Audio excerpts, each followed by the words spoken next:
In this lesson, we'll learn about further centers of mass. In this lesson, we'll learn how to find the center of mass of irregular shapes. To do so, we'll have to use calculus. So if we have a general shape over here, so it can be any shape, something like this. And I want to find the center of mass of this shape. So this is the shape. We have the equation of a curve given over here, and I want to find the center of mass of this red piece of red lamina. So this red shaded lamina, I want to find the center of mass of. This value over here is A, this value over here is B. Now we can divide this section into small strips. So something like this. I'll use a different color. So small strips like this. All of them will be rectangular, or mainly all of them will be trapeziums.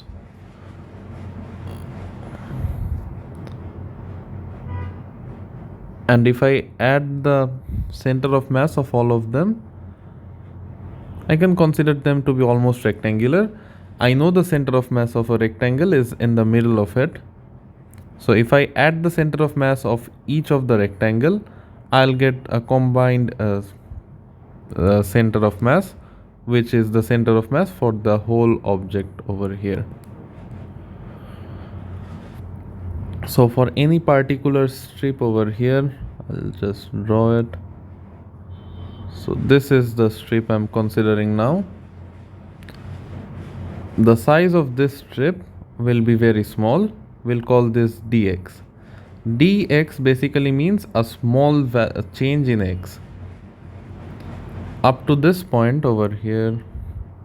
So from here to here, this value over here is the x coordinate, and this value over here is the y coordinate. The mass of one strip is y times dx. So this is the mass of each strip.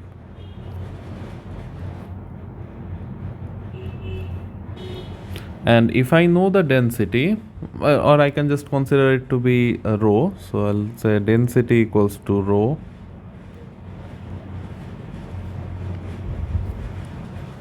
Here the density will be mass per area. Since this is a 2D shape, the density is mass divided by the area, not the volume, since this is a 2D shape and does not have a volume.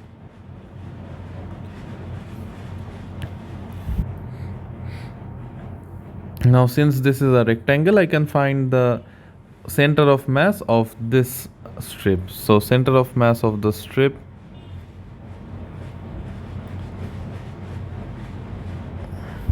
before doing this, I'll use the density to convert the mass.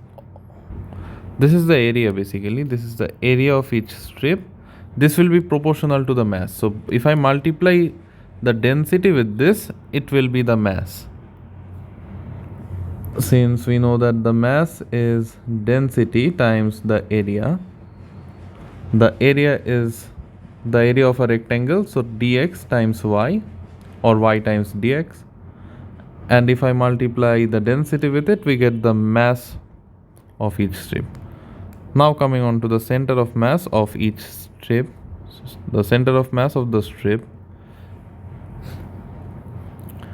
is x plus dx by 2. So this part is half of dx. This length over here is half of dx. So the length of this white line is dx divided by 2, and we already have x. So the x coordinate of the center of mass is x plus dx by 2, and the center of mass's y coordinate is half of y, so y by 2. Now if I divide the strips into thinner and thinner portions, the value of dx approaches 0. And if dx approaches 0, this value over here will approach 0. So I can assume the center of mass of the strip to be x comma y by 2. So the total mass of the shape, so the whole red lamina, the mass of that times the x coordinate, or x bar is the x coordinate of the center of mass of the whole shape. This will be equal to the integration of the mass of each strip multiplied by its x coordinate of the center of mass. The mass of each strip is rho y. Before doing that, I'll just write it down. Now using the integration sign is the basically using the summation sign. So if I add the mass times the center of mass of each strip, add them all, I'll get the mass times the x coordinate for the whole shape. If I take infinitely small strips, instead of using a summation sign, I'll just use the integration sign. This is what integration actually does. It divides the shape into infinitely small strips and then finds the sum of the areas of those strips. Now the mass of each strip is rho y dx, and the x coordinate of the center of mass is x. So this is what we have. I'll just move things around, write it in a nice form. I'll get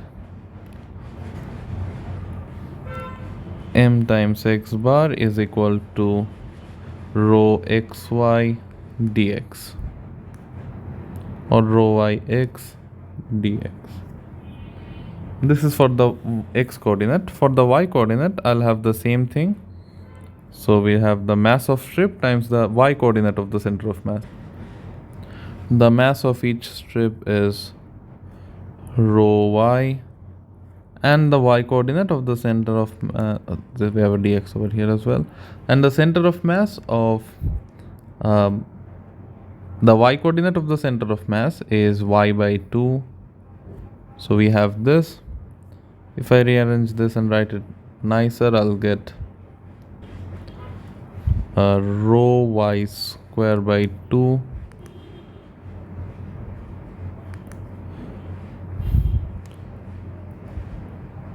dx. Now the density is constant. I could take it outside the integration as well if I wanted to, but this is basically how I'd solve it. So if I'm given an equation like this, so x cube plus 3x square minus 3x, and I have to find the center of mass of the lamina for x equals to 1 to x equals to 7, something like this. I might have a question like this, and I can use these two formulas to find it out. I don't need to find the value of rho because the total mass will basically be the total area multiplied by rho. The total area is basically y dx. So capital M is basically integration of y dx times rho. So we can have rho on both sides and then we can cancel it. So we don't even have to find the value of the density in this case. We can have such combinations. We can have combinations of math where we have a shape, or irregular shape like this over here, subtracted or added to a general shape. So we can have a triangle and then we can add a or subtract something like this from it.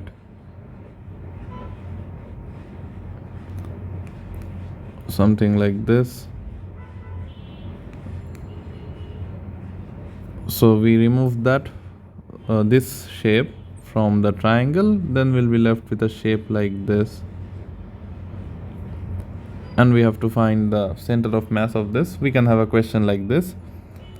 So we'll have to solve this like separate questions. I'll find this using the rule for triangles, which we'll have discussed in the last video, and then make a table, have the x coordinate, y coordinate, and so on. This technique of using a table has been shown in the previous video about center of masses.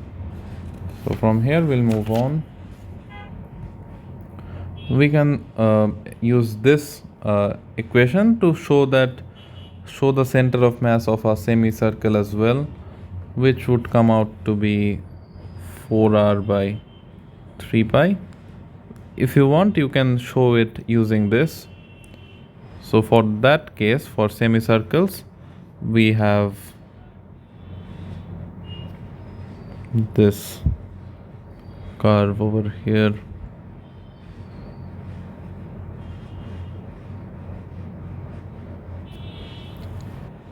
Here the equation of the curve is basically x square plus y square equals to r square.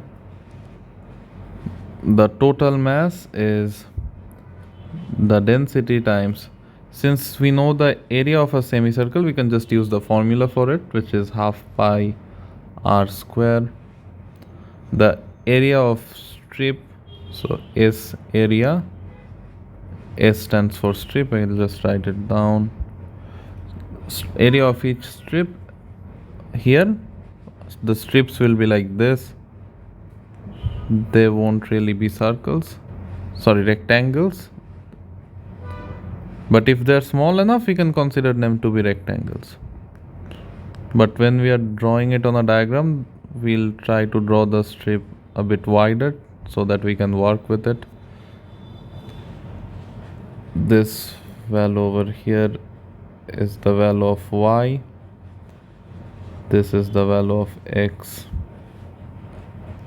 The strip area is, we will use the formula for rectangles. This part is dx, so we'll have 2y dx. The mass of each strip will then be rho times 2y dx, so 2 rho y dx. This is the mass of strip, and the center of mass of each strip is x comma 0, since this is symmetric about the x-axis. So the mass times the x coordinate will be in the integration from 0 to r, since this value over here will be the radius, of 2y times x times dx.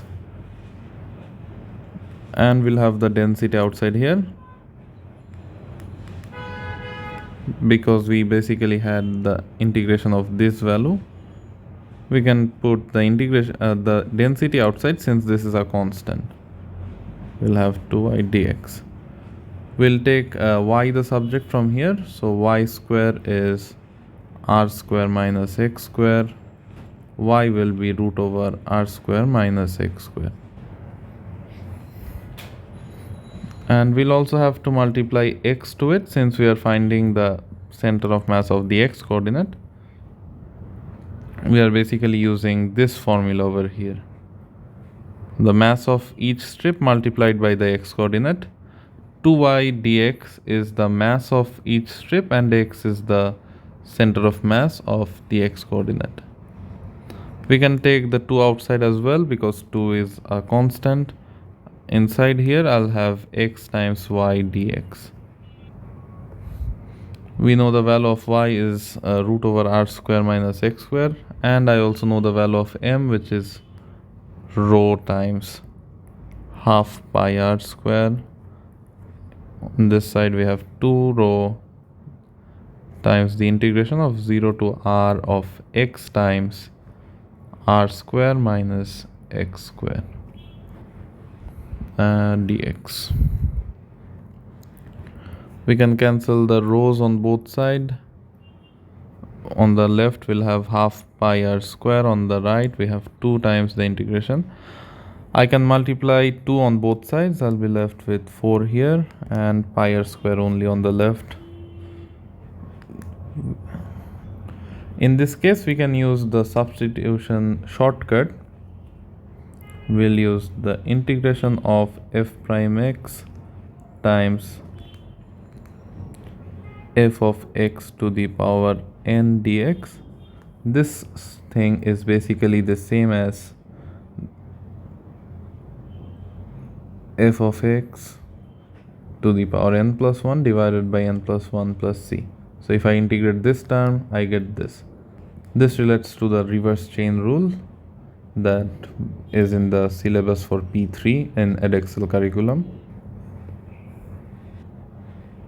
So if I differentiate this term over here, this is basically half r square minus x square to the power half.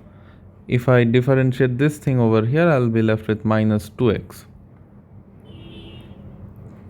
So I want to make this x minus 2x. So I have minus 2x. So on the outside I'll multiply minus half, because minus half times minus 2 is basically the same as plus 1, which we had over here. So we are changing 1 into minus 2 times minus half and taking the minus half outside. On this side we have r square minus x square to the power half dx. Now we can carry out the integration since it's in this form over here. We have minus 2 and now we can just integrate this. We'll get r square minus x square to the power 1 plus half plus 1 is 3 by 2 divided by 3 by 2 from 0 to r. So pi r square equals to minus 2. We have 2 by 3 r square minus r square to the power 3 by 2 minus 2 by 3 r square minus 0 to the power 3 by 2. So pi r square is equal to minus 2 times this expression over here times 0, because r square minus r square is 0. This expression, however, will not be 0. It's basically 2r square times 3 by 2, so 2r cube divided by 3, and we have a minus here. The minuses cancel out. I'm left with pi r square equals to 4r cube by 3. I missed the x bar over here. The x bar will be on each line. Now I want to make x bar the subject.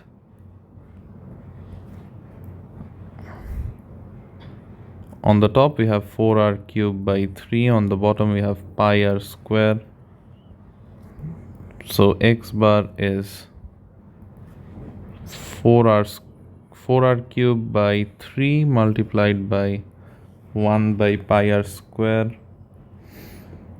The r square cancels out with this, and I'll finally left with x bar equal to 4r by 3 pi.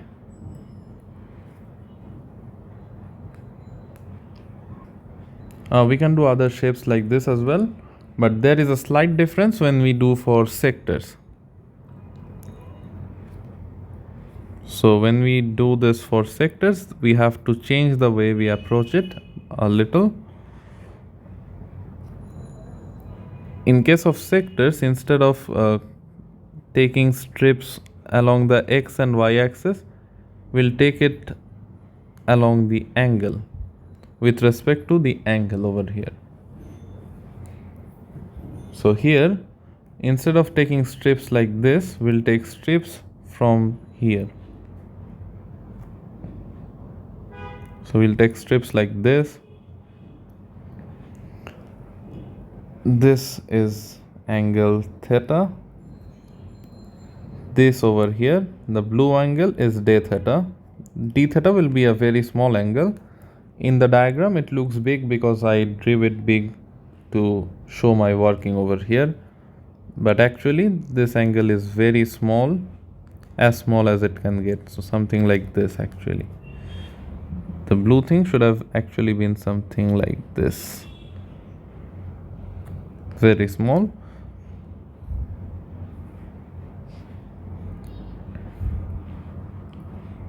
This length over here is R, this length over here is R as well. The center of mass will be half, this is a triangle. We'll consider this, we can consider this strip to be a triangle. So we know the center of mass of a triangle as well from M2 in the Edexcel curriculum. And it's gonna be 2/3 the distance from here. I'll do it in red. So 2/3 the radius. The whole distance is the radius.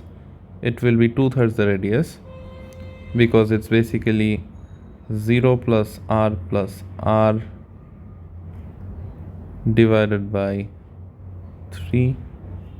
So 2R by 3.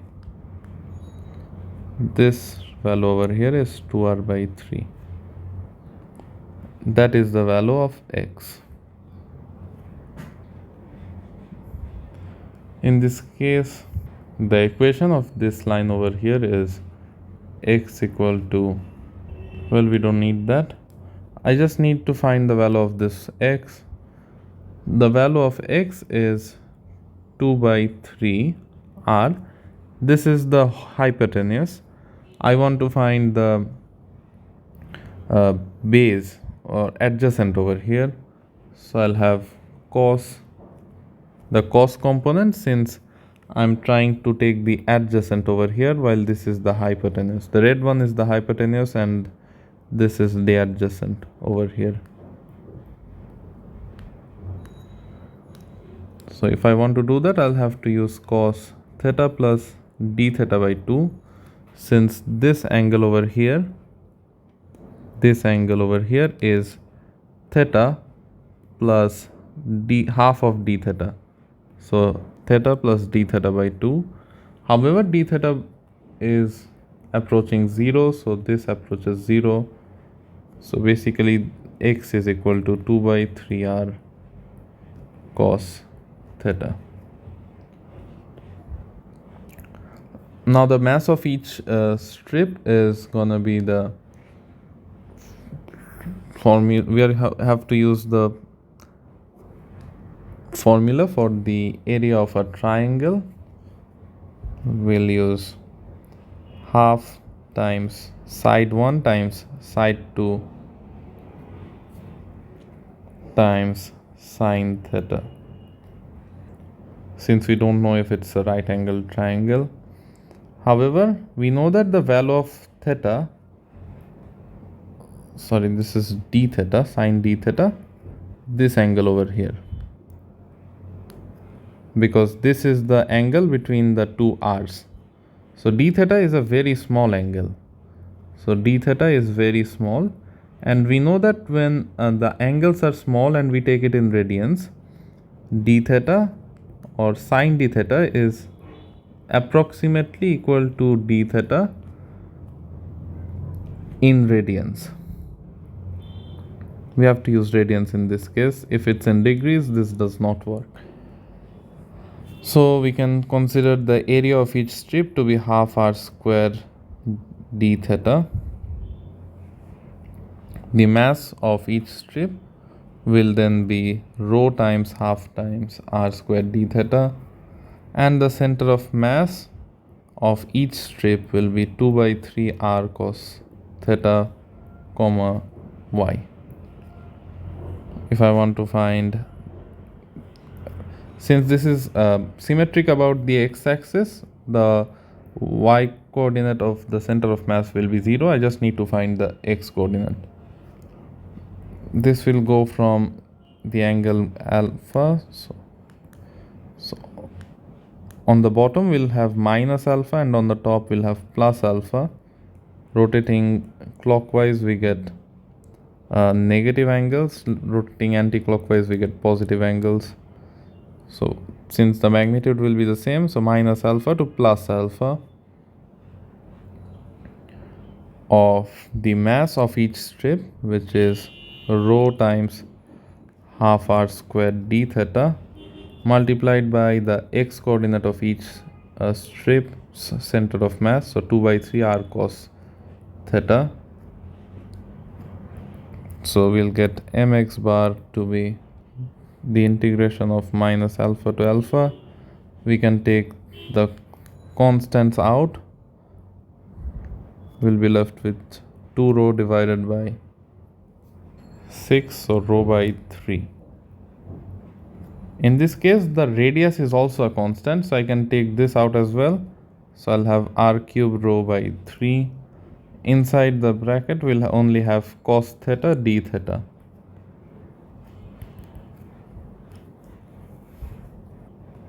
The total angle over here will be 2 alpha. So I can find the total area of the sector. We know the formula of area of a sector. It's basically half r squared theta. In this case, we'll multiply the density to find the mass. So we'll be left with rho by 2 r square times 2 alpha times x bar. This is equal to r cube rho by 3. If I integrate cos theta, I'll get sin theta, and the angle is from minus alpha to alpha. I can cancel out the densities. I can cancel out r square. I can cancel out this 2's over here. So on the left, I'm left with alpha x bar. On the right, I have r by 3. And inside here, I have sine alpha minus sine minus alpha. However, we know that sine minus alpha is the same as minus sine alpha. So I'll convert this into minus sine alpha. We see that there are 2 minuses multiplied, so I'll get plus sine alpha. So alpha x bar is r by 3 times 2 sine alpha. If I make x bar the subject now, on the top I have 2r sine alpha. On the denominator we have 3 alpha.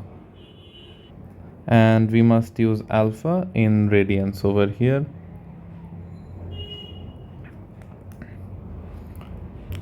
We also have to approach the center of mass of a circular arc in this way. This is for a circular sector.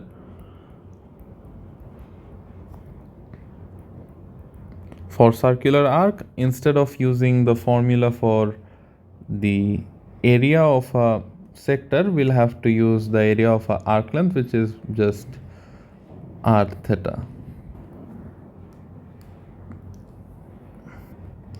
Everything else can be done like this.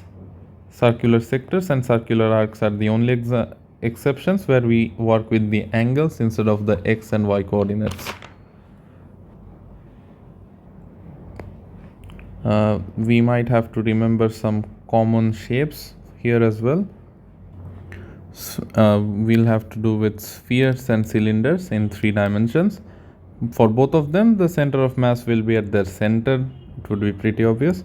And for solid cones, the center of mass is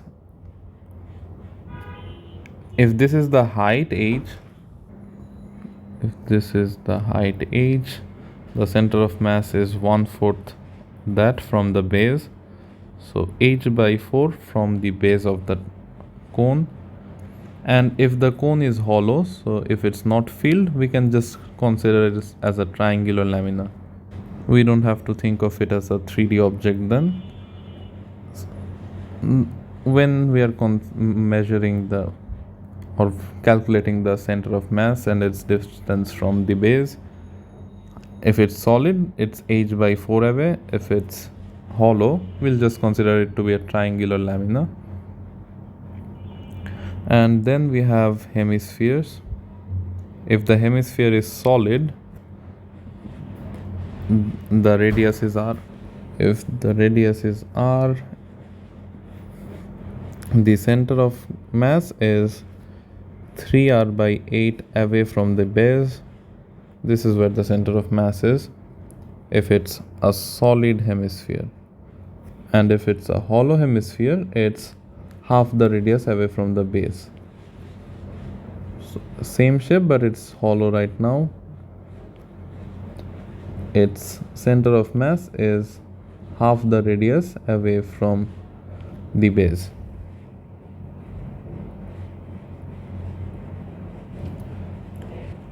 And after that, we might have to deal with toppling. Toppling basically is the concept that if we have a ramp over here and an object over here, if its center of mass passes within its base, it's not gonna topple. If the shape is taller over here and its center of mass passes through this point, it's at the point of toppling. This is at the point of toppling. And for cases like this, when the line of action of the force passes outside the base, it will topple. This object will topple. It will rotate like this and fall.